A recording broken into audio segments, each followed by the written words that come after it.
Makanya bangsa kita butuh tentara yang kuat.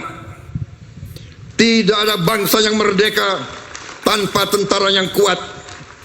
Saya katakan sekali lagi, tidak ada bangsa yang merdeka tanpa tentara yang kuat. Bangsa Indonesia tidak suka perang. Bangsa Indonesia ingin damai, tapi bangsa Indonesia telah mengalami pengalaman pahit. Setiap kali kita mau bangkit, kita diganggu. Setiap kali kita mau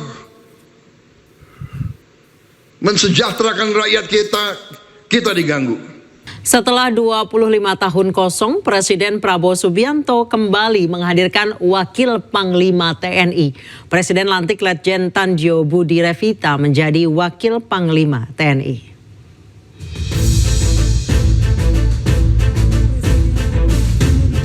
Presiden Prabowo Subianto bersama Wakil Presiden Gibran Rakabuming Raka dan jajaran Kabinet Merah Putih lainnya menghadiri upacara gelar pasukan operasional dan kehormatan militer di lapangan udara Suparlan di Pusdiklatsus Komando Pasukan Khusus Batu Jajar Kabupaten Bandung, Jawa Barat.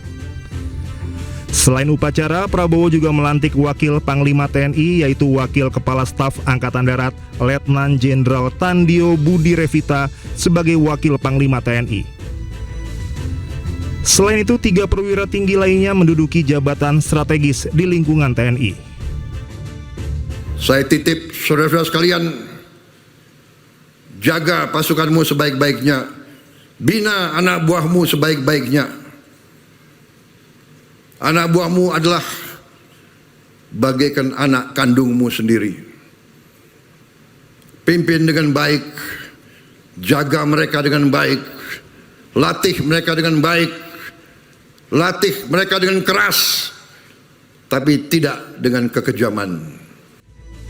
Selain itu, Prabowo juga memberikan penghargaan anugerah Jenderal Kehormatan Bintang 3, Bintang 2, dan Bintang Sakti, serta pelantikan Kepala Badan.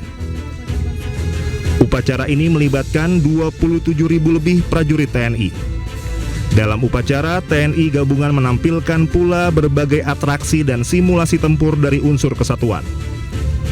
Pameran dengan menampilkan beragam alutsista yang dimiliki TNI seperti tank Leopard, tank Harimau, dan tank Marder juga disuguhkan untuk warga yang datang mengikuti upacara.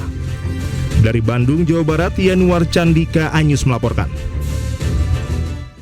Presiden Prabowo Subianto juga meresmikan 6 komando daerah militer baru dalam upacara gelar pasukan operasional dan kehormatan militer di Pusdiklat Pasus Batu Jajar, Bandung Barat. 6 jenderal ditunjuk menjadi Pangdam di Kodam baru.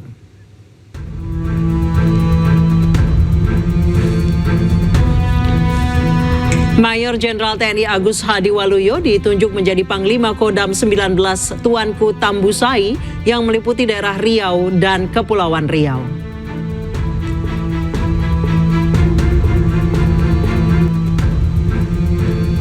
Mayor Jenderal TNI Arif Gajah Mada ditunjuk sebagai Pangdam 20 Tuanku Imam Bonjol yang meliputi wilayah Padang dan Jambi.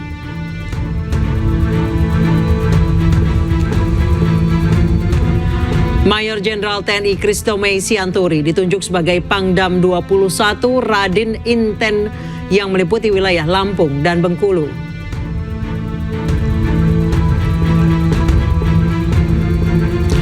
Mayor Jenderal TNI Zainul Arifin ditunjuk menjadi Panglima Kodam 22 Tambun Bungai yang meliputi wilayah Kalimantan Tengah dan Kalimantan Selatan.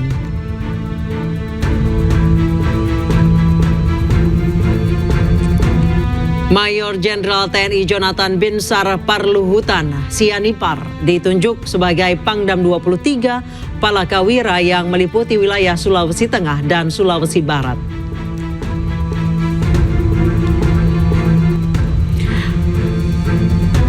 Mayor Jenderal TNI Luki Avianto ditunjuk sebagai Panglima Kodam 24 Mandala yang berpusat di Merauke dan Papua Selatan.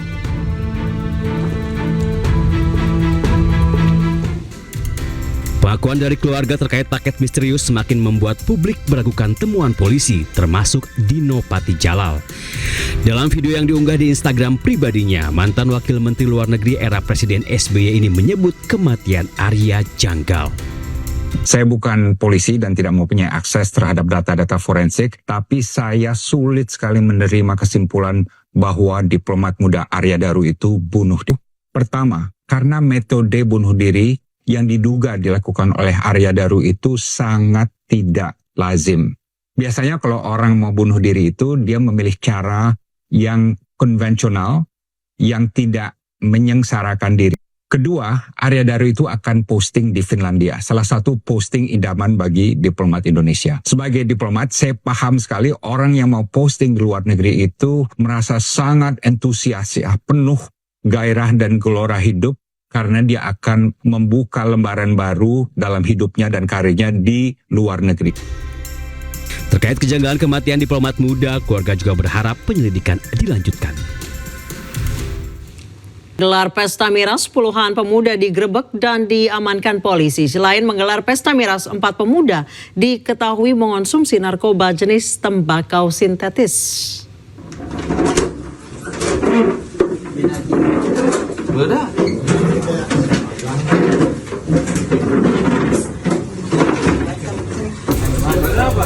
Petugas kepolisian Polsek Parakukang menggerebek sebuah tempat yang tengah menggelar pesta miras jenis balo.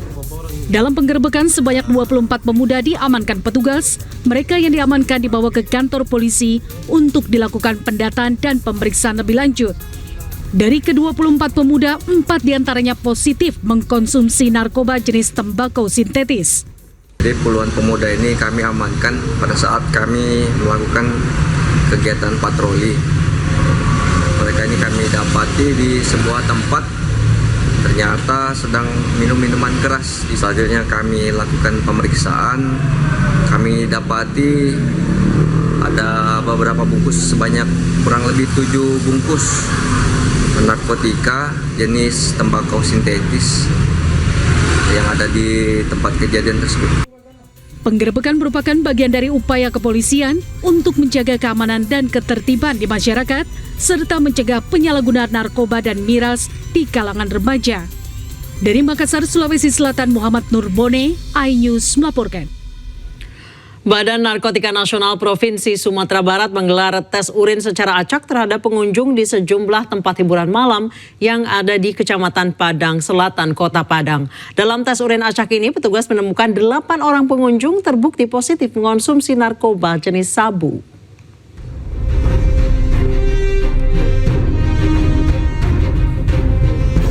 Petugas gabungan dari BNNP Sumbar, Polisi Militer, TNI AD, ALAU, dan Propam Polri mendatangi sejumlah tempat hiburan malam di kawasan Padang Selatan, Kota Padang.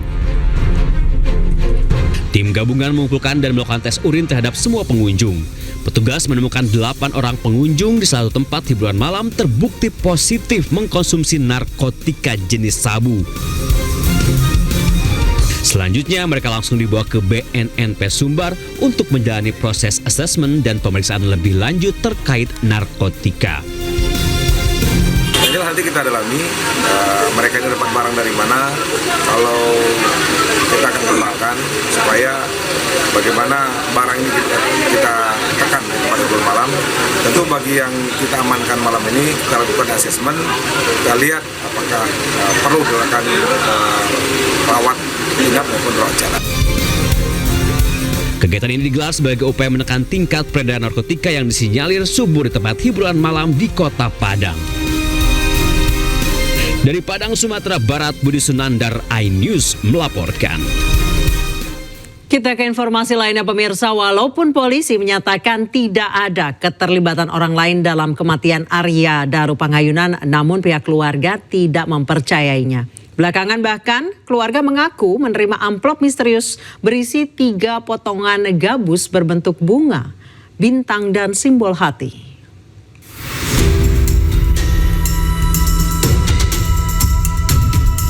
Kematian Arya Daru Pangayunan, diplomat muda Kementerian Luar Negeri, masih menyisakan misteri. Walaupun kepolisian menyimpulkan tidak ada peran orang lain dalam kematian Arya, namun pihak keluarga tidak menerima kesimpulan polisi. Belakangan muncul pengakuan dari keluarga pada 9 Juli 2025 atau saat jasad Arya dimakamkan, keluarga mengaku menerima paket misterius berupa amplop coklat. Setelah dibuka, paket itu berisi gabus sintetis berbentuk bunga, bintang, dan simbol hati. Pengakuan keluarga ini senada dengan apa yang disampaikan Bambang Wijoyanto.